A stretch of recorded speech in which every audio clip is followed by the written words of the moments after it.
ರಾಜ್ಯದಲ್ಲಿ ಮೊದಲ ಹಂತದಲ್ಲಿ 14 ಲೋಕಸಭಾ ಕ್ಷೇತ್ರಗಳಲ್ಲಿ ಮತದಾನ ಪ್ರಕ್ರಿಯೆ ಆರಂಭ ಆಗುತ್ತೆ. ನಾಳೆಯಿಂದ ಈಗಾಗಲೇ ಚುನಾವಣಾಧಿಕಾರಿಗಳು ಸಕಲ ಸಿದ್ಧತೆಯನ್ನು ಕೂಡ ಮಾಡಿಕೊಂಡಿದ್ದಾರೆ.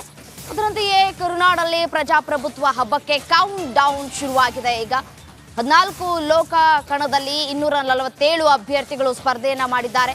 226 ಪುರುಷ 21 ಮಹಿಳಾ ಅಭ್ಯರ್ಥಿಗಳು ಕಣದಲ್ಲಿ ಇದ್ದಾರೆ.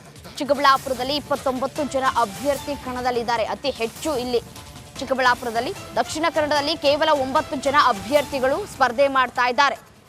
ನಾಳೆ 247 ಕ್ಷೇತ್ರಗಳಲ್ಲಿ ಒಟ್ಟು ಮತದಾನ ಆಗುತ್ತೆ. ಈ 14 ಲೋಕಸಭಾ ಕ್ಷೇತ್ರಗಳಲ್ಲಿ ಒಟ್ಟು 30,602 ಮತಗಟ್ಟೆಗಳನ್ನು ಸ್ಥಾಪನೆ ಮಾಡಲಾಗಿದೆ. 2,88,19,342 ಕೋಟಿ ಮತದಾರರು ಹಕ್ಕು ಚಲಾವಣೆಯನ್ನು ಮಾಡಲಿದ್ದಾರೆ. ಈ ಕುರಿತು ಮತ್ತಷ್ಟು ಡೀಟೇಲ್ಸ್ ಕೊಡ್ತಾ ಹೋಗ್ತಾರೆ ನನ್ನ ಕಲೀಗ್ ಸತೀಶ್ ನೇರ ಸಂಪರ್ಕದಲ್ಲಿದ್ದಾರೆ. ಏನು ಸತೀಶ್, ಮೊದಲ ಹಂತದ ಮತದಾನಕ್ಕೆ ಯಾವ ರೀತಿಯಾಗಿ ತಯಾರಿಯಾಗಿದೆ, ಡೀಟೇಲ್ಸ್ ಕೊಡ್ತಾ ಹೋಗೋದಾದ್ರೆ?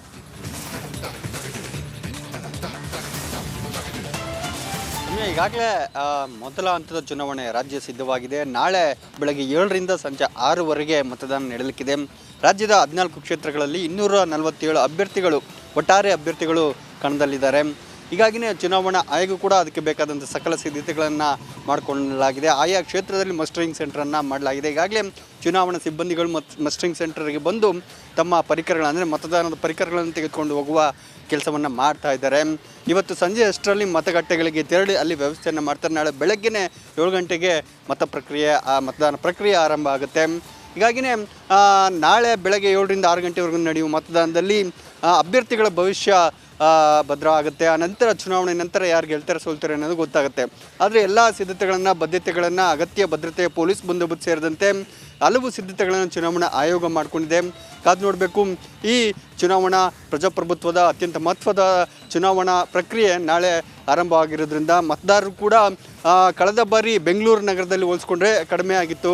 ಅದನ್ನು ಮೀರಿಸಿ ಈ ಬಾರಿ ಹೆಚ್ಚಿನ ಮತದಾನ ಆಗಬೇಕು ಅನ್ನೋ ಒಂದು ಜಾಗೃತಿಯನ್ನು ಕೂಡ ಚುನಾವಣಾ ಆಯೋಗ ಮಾಡಿಕೊಂಡಿದೆ. ಹೀಗಾಗಿಯೇ ಈ ಬಾರಿ ನೋಡಬೇಕು, ಜನರು ಮನೆಯನ್ನು ಬಿಟ್ಟು ನಾಳೆ ಮತದಾನ ಪ್ರಕ್ರಿಯೆಯಲ್ಲಿ ಪಾಲ್ಗೊಳ್ತಾರೆ. ಎಷ್ಟು ಪರ್ಸೆಂಟೇಜ್ ಮತ ಆಗುತ್ತೆ ಅನ್ನೋದನ್ನ ಕಾದು ನೋಡಬೇಕಾಗತ್ತೆ. ಜನರ ಜವಾಬ್ದಾರಿ ಕೂಡ ಇದೆ.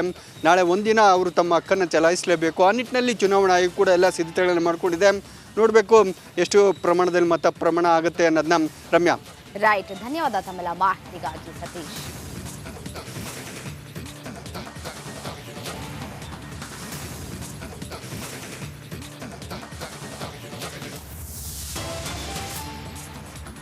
ಈಗ ಒಂದು ಬ್ರೇಕ್ ಇರುತ್ತೆ. ಬ್ರೇಕ್ ಆದ ನಂತರ ಕಾರಜೋಳ ಚಂದ್ರಪ್ಪ ವಿರುದ್ಧ ದೂರು ದಾಖಲಾಗಿದೆ. ಟಿವಿ ಚಿಕ್ಕ ಬ್ರೇಕ್ ಆದಮೇಲೆ